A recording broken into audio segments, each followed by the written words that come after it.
Chers parents, merci beaucoup d'être dans ce direct. Je suis Herman le Patriote.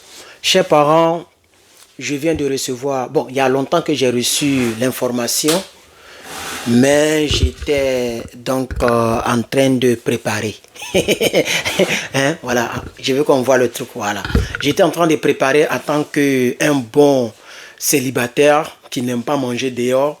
Donc j'étais en train de cuisiner. Par la grâce de Dieu, j'ai fini de cuisiner. J'ai même mangé, vous pouvez le constater dans ma manière donc de réagir. Chers camarades, soyez la bienvenue, chers camarades. J'ai reçu une information comme quoi le Togo qui a aussi fait un bon discours, hein, je n'ai pas eu le temps d'en parler, peut-être demain, on va parler de son discours. Voilà. Mais le Togo qui a eu un très bon discours à l'ONU, ok. Et le monsieur, j'ai pas bien compris, il parle tantôt anglais, tantôt français. Bon, ce que je suis, on va en parler. Demain, je vais pas donner, j'ai déjà parlé sur Doumbouya, donc on va avancer avec les autres Africains qui ont fait leur discours là-bas. Voilà. Les États-Unis, il paraît que le pays de l'oncle Sam, les gens ont envoyé quelque chose, un conteneur, bien un navire au Togo, rempli d'armes, etc. On m'a un peu informé, mais je ne sais pas le Togo joue à quel jeu, au fait. Moi, j'aime pas trop les pays qui jouent au jeu façon là. Voilà. Ou bien vous voulez aussi représenter... quand je dis vous, je veux parler de vos dirigeants. Hein, voilà. Sinon, je sais qu'il y a des Togolais, des Béninois qui ne sont pas d'accord avec ce qui se passe contre le Niger. Mais quand nous disons, par exemple, le Togo ou bien le Bénin, nous ne parlons pas de tous les Béninois ou de tous les Togolais. Nous parlons des dirigeants actuels togolais et béninois. Parce qu'il y a plein qui ne comprennent pas. Quand on dit, oh, le Togo est comme ça, le Bénin est comme ça, et ils pensent qu'on parle de tous les Béninois. On parle des dirigeants de ces pays que nous mentionnons. Voilà, donc c'est un peu ça. Mettez les choses dans le contexte pour ne pas faire des commentaires erronés. Donc, chers camarades, ce Togo-là, le Togo, hein, quand je dis le Togo, je parle des dirigeants, comme je viens de le dire. Et regardez, on m'a envoyé, pas qu'on m'a envoyé, on m'a envoyé cette nouvelle, mais dans le groupe, quelqu'un a laissé... Dans notre groupe de NRP sur Telegram, ceux qui veulent être membre de ce groupe, envoyez-moi un mail ou dites-moi en commentaire, je vais vous balancer le lien. Parce que je ne fais pas trop la publicité sur YouTube aussi. Voilà. Et donc, je vais vous faire écouter un audio d'un monsieur que je ne connais pas, mais qui a envoyé l'audio dans mon groupe. Voici le groupe. Voilà, vous voici le groupe comme ça. Et je vais vous faire écouter cet audio-là. Vous voyez celui-ci? Voilà, celui-ci, voilà d'autres audios ici. Bon, je pense qu'on a déjà écouté ça. C'est lui-là qui a parlé des choses de la Côte d'Ivoire. Là. Mais on va écouter celui-ci. Voilà, donc je vais vous faire écouter cet audio-là, chers camarades. Salutations à tous, voilà. Salutations révolutionnaires et salutations au peuple africain. C'est votre camarade Ekouti Béanzin depuis l'Afrique du Sud. Nous avons appris de sources fiables qu'un bateau militaire américain est stationné au port de Lomé depuis une semaine. Il semblerait que plusieurs matériels militaires soient déchargés en secret à l'abri des personnels travaillant au port de Lomé. Alors, nous mettons en garde le gouvernement cannibale togolais et son valet de président qui sert de serpillère à la France et à l'Occident contre toute complicité dans des actions visant à déstabiliser le Niger ou le Burkina Faso à partir du Togo, orchestrées par des forces d'occupation étrangères. Parce que nous sommes au courant de votre plan. Nous savons ce que le Togo cherche à faire et a toujours fait dans la sous-région. On sait que le Togo est la plaque tournante des trafics d'armes qui alimentent les conflits, les guerres, les génocides dans la sous-région. Nous le savons aussi que le Togo est le pays qui fournit les mercenaires à la France et à l'impérialisme occidental pour les assassinats contre les dirigeants, les leaders dans la sous-région. Alors, donc, ce monsieur, qui nous parle depuis l'Afrique du Sud, a essayé de résumer cette situation, mais ce n'est pas cette personne qui m'a informé, c'est ma source, cette même dame-là qui m'a informé qu'il y a un navire américain qui a accosté au Togo. Donc, après le navire français qui a accosté au Bénin, n'oubliez pas, il y a maintenant un autre navire, selon les informations que nous avons, américain qui a accosté au Togo. Mais que nous veulent ces gens-là? Et pourquoi vous, ces pays, vous êtes non seulement les plus petits pays de l'Afrique de l'Ouest, Togo même on dirait mon coup de poing, Bénin pareil. Vous n'avez pas pitié de vous. Je vais parler de ces dirigeants-là. Mais vous ne pensez pas à vos concitoyens, à vos citoyens. Parce que vous voulez conserver vos postes de président et vous voulez donc faire le business de la France politique. Ce n'est pas normal. Quand est-ce que vous allez devenir des présidents à la solde des Africains? Des présidents qui se battent pour le bienfait, le bien-être de l'Africain. Quand est-ce que vous allez diriger pour le bienfait, les bienfaits de votre peuple? Pourquoi vous voulez coûte que coûte soutenir les ennemis occidentaux, français et européens, venir déstabiliser le Niger à cause de son uranium? Donc nous avons toujours les informations. On nous informe. Et je pense que le monsieur, il a bien expliqué, il va poursuivre son explication. Au-delà de votre petite manipulation pour essayer d'endormir les esprits faibles, cette politique de l'émotion, ou je dirais la géopolitique de l'émotion que vous faites dans le dossier Niger CEDEAO, ça ne fonctionne pas sur nous. La preuve que subitement on nous annonce que le Togo va acheminer de l'aide alimentaire vers le Niger sur demande de l'ONU. Et l'histoire l'a déjà démontré, les histoires de corridors humanitaires. Et avant de parler même l'histoire dont parle le frère depuis l'Afrique du Sud, j'aimerais ajouter, j'ai déjà fait la vidéo là-dessus. Je ne sais pas combien de vues cette vidéo a eu sur YouTube, parce que cette vidéo, je la préenregistre pour YouTube, mais je vais essayer de la mettre aussi sur Facebook. Mais sur Facebook, cette vidéo a au-delà de... En tout cas, après 24 heures, il y avait 100 000 vues. Je ne sais plus ça fait combien de vues actuellement. Où j'ai donné un droit de réponse au pays de Patrice Sabot. J'ai dit au Bénin qu'on n'a pas besoin de l'aide humanitaire. Maintenant, ils veulent passer par Togo. Le Togo aussi veut rentrer dans la danse. Et je pense que je l'avais mentionné. Il y avait le Bénin, le Togo, et puis il y avait un pays européen. J'oublie un peu le pays européen là. Oh, j'oublie le pays européen. Danemark. Oui, le Danemark. Voici les 3 pays. Quand je faisais la vidéo pour répondre au Bénin, quand je dis Bénin, je parle des dirigeants. Parce que j'ai vu plein de commentaires. Oh, faut dire talent, faut pas dire temps. Non. C'est lui qui est votre président pour les...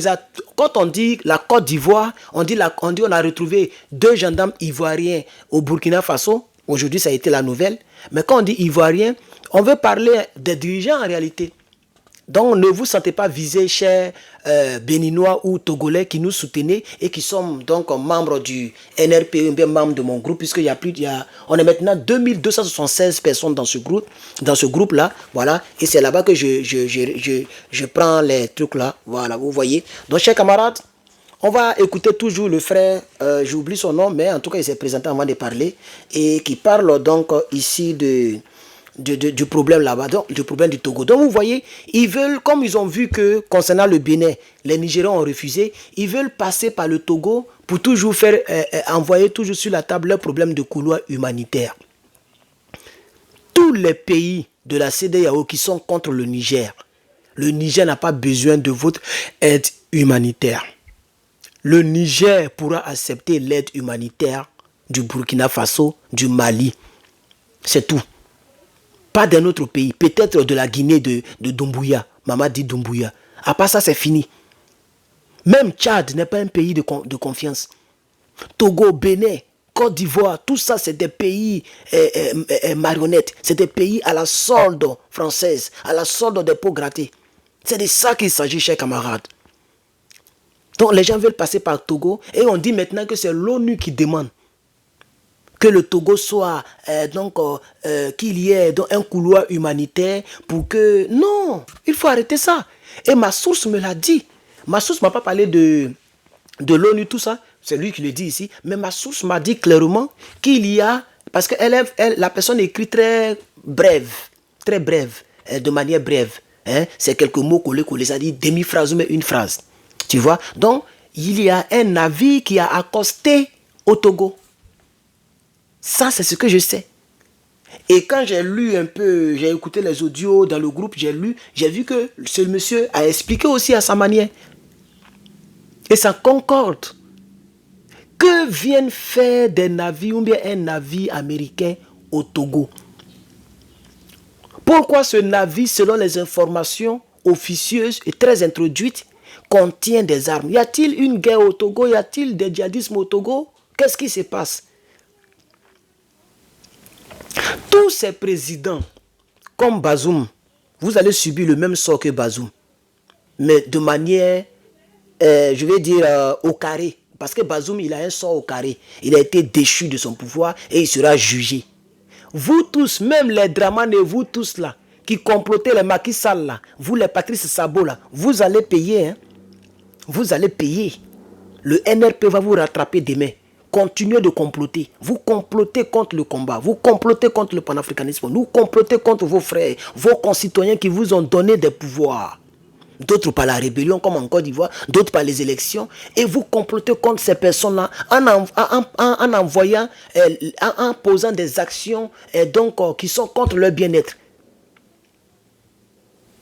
Donc toi, le président du Togo, et ton groupe là, ta clique là, sachez que nous sommes au courant, nous sommes renseignés, le peuple d'Afrique est renseigné et nous allons éparpiller, divulguer, propager cette information. Oui, nous allons faire une prolifération, pas possible. Il faut que les gens sachent que le Togo a abrité un navire rempli d'armes provenant du pays de l'oncle Sam. C'est selon les informations.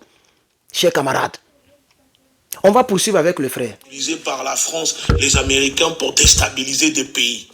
Nous avons déjà mis en garde en avertissant les autorités au Niger de ne pas accepter une aide humanitaire venant du Togo. Surtout pas. Si l'ONU et le Togo veulent aider le Niger, nous les invitons à retirer les sanctions illégitimes et illégales contre le peuple souverain du Niger. Mais avant cela, on ne peut pas nous parler d'aide humanitaire que le Togo cherche à envoyer au Niger sur demande de l'ONU. Alors que le Togo a participé à mettre les sanctions et applique les sanctions de la CEDEAO contre le peuple du Niger. Donc s'il y a une aide humanitaire de l'ONU au Togo, nous invitons le régime cannibale togolais en place à distribuer à sa population dans le besoin, au lieu de jouer les faux samaritains auprès du peuple nigérien. Les besoins humanitaires au Togo sont 2 fois plus criants et la situation exige une action immédiate à l'échelle nationale, notamment dans le nord du pays, victime de terrorisme, avec des déplacés, des milliers, des centaines de milliers de déplacés internes que le régime cache aux médias et à la population togolaise. Mais ça, on dirait que vous ne le voyez pas. Donc, le peuple togolais fait face pourtant à de nombreux défis également, notamment l'accès aux soins, la santé, l'éducation et l'alimentation. Mais pendant ce temps, Faure Gnassingbé tente de manipuler l'émotion africaine et togolaise en faisant croire que le gouvernement togolais est solidaire des Nigériens alors qu'ils sont responsables du blocage de l'aide au port de Lomé depuis des semaines.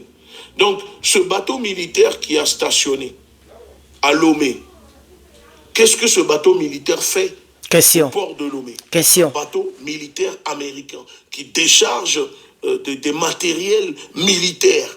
C'est pourquoi faire? À destination de qui? Il faut, avant de le laisser continuer, il faut que le président du Togo donne des explications aux Togolais. Donc vous devez faire du bruit. S'il y a des Togolais sur ma page ou sur ma chaîne YouTube, vous devez faire du bruit.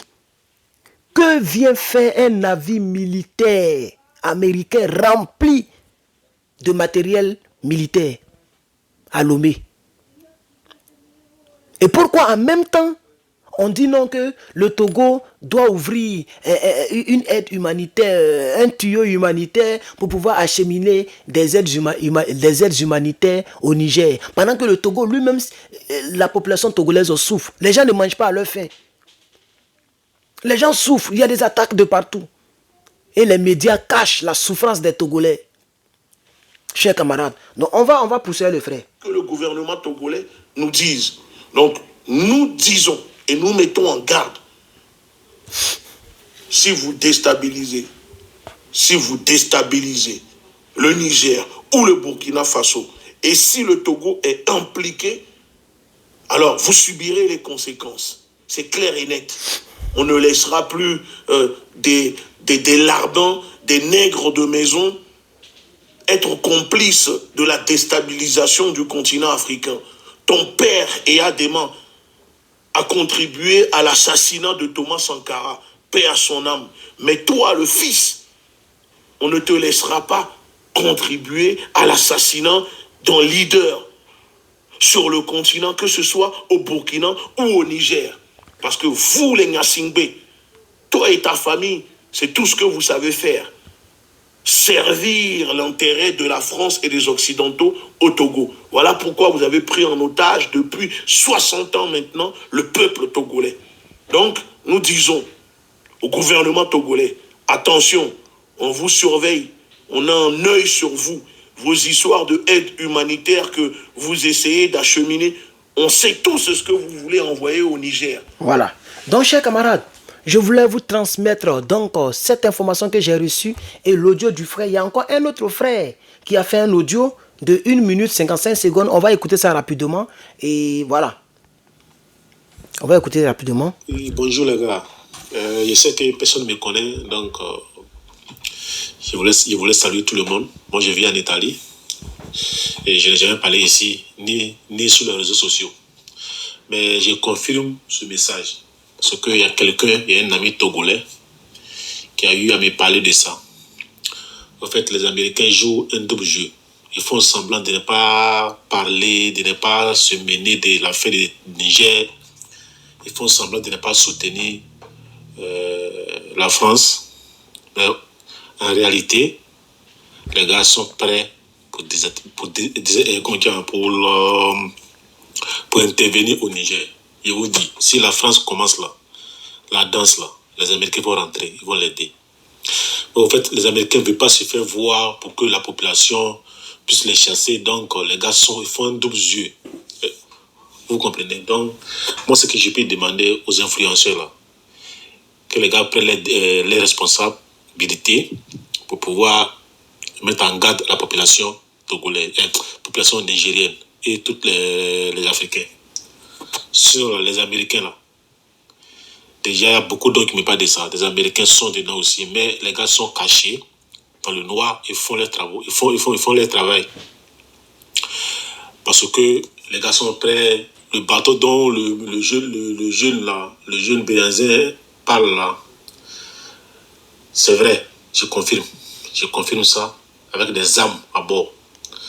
Donc les influenceurs qui font les vidéos sur les réseaux sociaux, les gars, réveillez-vous et faites les vidéos pour interpeller les gens. Voilà. Donc, vous voyez que clairement, les deux personnes ont essayé d'expliquer un peu concernant le Togo. Lui qui vient de parler là, voilà, il dit que il a un ami qui... Ok, bye ma frère. Il a un ami qui l'a expliqué. Un ami qui lui a expliqué, pardon, et qui a essayé de dire que oui, c'est une réalité. Il y a un navire américain qui a accosté là-bas. Donc, chers camarades, voici, donc, pendant que mon petit me dit au revoir, lui aussi, il va au travail. Moi aussi, je pense que je vais vous dire au revoir. Merci d'avoir regardé cette vidéo, ce préenregistrement. Et voilà, s'il y a des Togolais sur mes pages, essayez de confirmer en commentaire et dites-moi ce que vous en pensez, parce que la nouvelle, on doit la propager pour que les Nigériens soient avertis et pour que les Africains sachent ce qui se trame dans les coulisses de manière sournoise d'avec le pays des hommes intègres, le pays de l'oncle Sam qui veut donc se coaliser avec le Togo dans la déstabilisation du Niger. Ça, c'est des choses qu'il faut dénoncer. Il faut dénoncer le gouvernement du Togo à sa main noire dans ces genres de choses-là. Et les gens se préparent pendant qu'on est préoccupé à d'autres choses. Les gens se préparent dans le but de pouvoir attaquer le Niger. Nous ne devons pas baisser la garde. Le Niger doit gagner ce combat. Car le Niger appartient aux Nigériens. L'uranium du Niger appartient aux Nigériens. Les sous-sols du Niger appartiennent aux Nigériens. Nous ne voulons pas que des gens essaient de se cacher, de se faufiler dans des complots, des plans, des stratagèmes démoniaques dans le but de pouvoir déstabiliser le gouvernement de M. Tiani. Si le peuple du Niger a choisi M. Tiani, qu'on laisse M. Tiani diriger le Niger. Je pense que c'est ça aussi la démocratie. La démocratie, je pense très bien que c'est la volonté de plusieurs, le respect de la volonté de plusieurs personnes. Plusieurs Nigériens sont pour le fait que Tiani soit président. Tiani dirige ce pays et la transition c'est sur 3 ans. Qu'on laisse M. Tiani, qu'on laisse le Niger diriger, le Nigérien diriger le Niger. Je vous remercie.